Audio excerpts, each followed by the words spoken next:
Hi everybody! I wanted to show you today on how I created this page for our blog hop challenge for green, and I wanted to show you some tips that I did while I made the page. So first let's go to where I started one of the pages. This template is from the Check This Out designer paper templates, and it's the first one on there. All I did on this top was filled it with the designer series paper, and then I'm going to add the photos to the bottom. And to do this, all I do is I'm going to click on the image, the punch, and go to the paper fill. And in it I have added a photos file. I added it myself, and where I can put my photos that I use. So what I'm going to do is I'm going to show you this photo here. I'm going to add that clover, and you can see it's really small when you look at it, but when you double click and you zoom in, you can get that image to fill your entire punch. And the same with this one. When I go to fill and I select the picture, it goes really small. Double click and just increase your zoom on the photograph.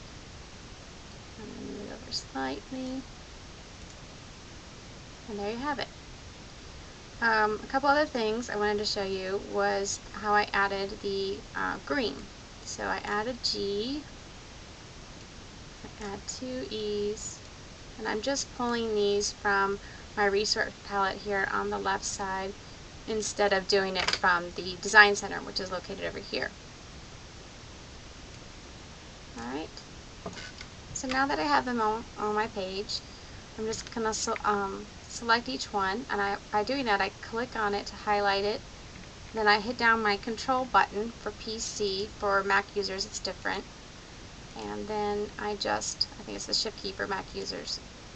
And now what I'm going to do is I'm going to go to my align and go to the top. And then I'm going to place it over here. And what I can do then is I can hit alignment. Now there's a center horizontally, center vertically, but what we want to look at is the space evenly horizontally. And what that does is it allows each one of my letters to be evenly placed in between. Now if I don't like how that looks, if it's too far apart, I'll just move over this next letter to where it's closer with my cursor. Again, select all of the objects, go to my alignment and hit space evenly horizontal, and then I'll move it back over a little bit. Now the next thing I did with my green here is I wanted it a little bit larger. So what I did is I highlighted each one of these, and I'm going to arrange, and I'm going to put it into a group. And what's really great about this part is I can take and increase the size of that just by adding the diagonal to increase it. That way you don't have to do each one of your letters, all your letters stay the same, and you can increase it from that way. Now all I want to do is I want to arrange and ungroup, because the next tip I want to show you is how to do color match and how I got my green for the green for each one of the different letters. So I'm going to select on the punch, and I'm going to go over to the Design Center and click on the color match. And what I want to do is I've picked all the greens out of this picture of the four-leaf clover. So I wanted a darker green for the first one. And the next one, I'll do the same thing. I'll come over to the color match once it's been highlighted. Color match. Find another green in the picture that's just a little bit darker. And I continue doing the next one. Color match. Come over and select a different shade. And if it doesn't work, you don't like it, go back over there and just find another color that's a little lighter. And the next one, color match. And then I'm going to select a lighter one here. And then the last one, I'm going to go to the lightest source on my picture. I'm going to select one, and you get the little ones, it's hard to get to. there. And that's how I got the different colors, the different shades of green that matches my four-leaf clover there in the center. Next, also, I wanted to show you one other thing that I did.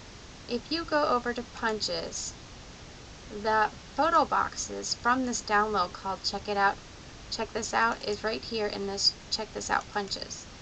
You can use any of these punches as well to fill in the shapes, and that's exactly what I did to make my text on my other page stand out a little bit.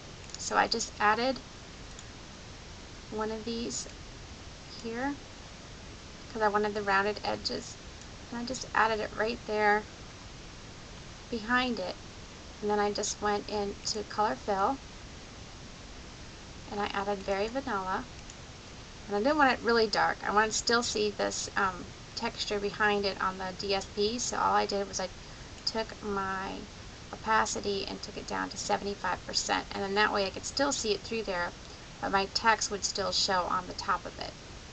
So I'm going to go back to the original page. So I went over some things, some tips that we talked about using the color match here for each one of your punch letters.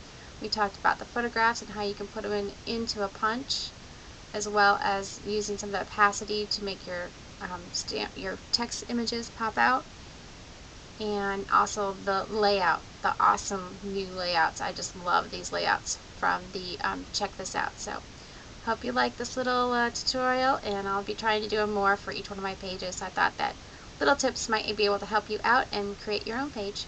Thanks, everybody.